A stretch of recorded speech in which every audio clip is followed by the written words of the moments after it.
The River Remembers Part 2, What You Bury. I've learned something about humans in all my years walking beside them. They think the past stays buried just because they want it to. But the earth remembers. The river remembers. And I remember most of all. Hazard was a town built on suspicion. Folks didn't need proof to decide who you were, they just needed a whisper. My master's mother brought him there when he was 7, dragging a suitcase and a child who already carried more shadows than most grown men. People looked at him with that sideways stare, the kind that says, "We've already made up our minds." I was with him even then.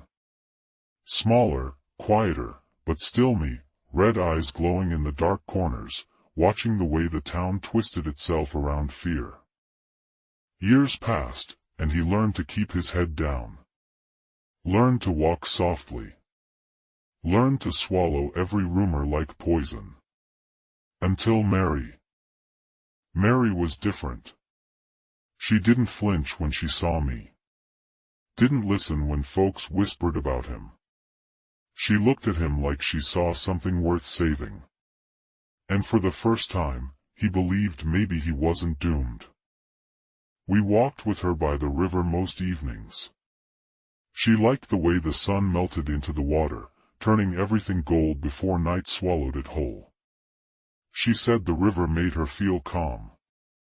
I never understood that. Rivers don't calm me. Rivers talk. Rivers warn. Rivers carry things you don't want to see. The night Mary disappeared, the river was louder than usual. Not with waves, with memory. I felt it before anyone else did. A shift in the current. A tremor in the mud. A whisper rising from the water like breath. Mary went out walking alone. She never came home. By sunrise, the sheriff was at our door, badge shining, eyes cold. Behind him stood half the town, pointing fingers like they'd been waiting years for this moment. They didn't ask questions. Didn't look for evidence. They just wanted a villain, and my master fit the shape of their fear perfectly. They dragged him to the jailhouse. I followed, silent, my eyes burning red in the morning fog. He kept saying he left her by the river. Safe. Smiling. Watching the last bit of daylight fade. He swore it over and over, voice cracking, hands shaking, heart breaking.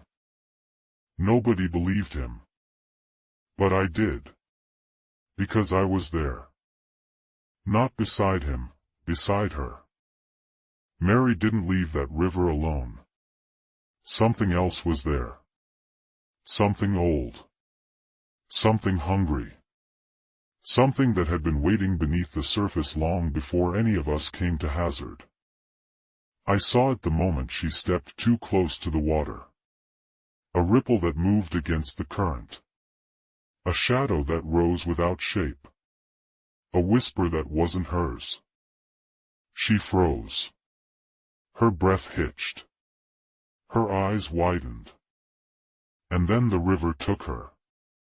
Not like drowning. Not like slipping. Like claiming.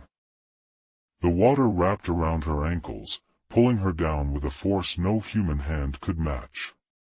She didn't scream. She couldn't. The river swallowed her voice before it ever left her throat. I lunged forward, teeth bared, claws digging into the mud, but the river wasn't afraid of me. It knew what I was. It knew I couldn't stop it. It dragged her under, deeper and deeper, until the gold of the sunset turned black. When the surface went still, I saw something floating where she vanished. A scarf. Her scarf. The river pushed it toward me like an offering. Or a warning. I didn't tell my master. I didn't tell anyone. Because the river wasn't done.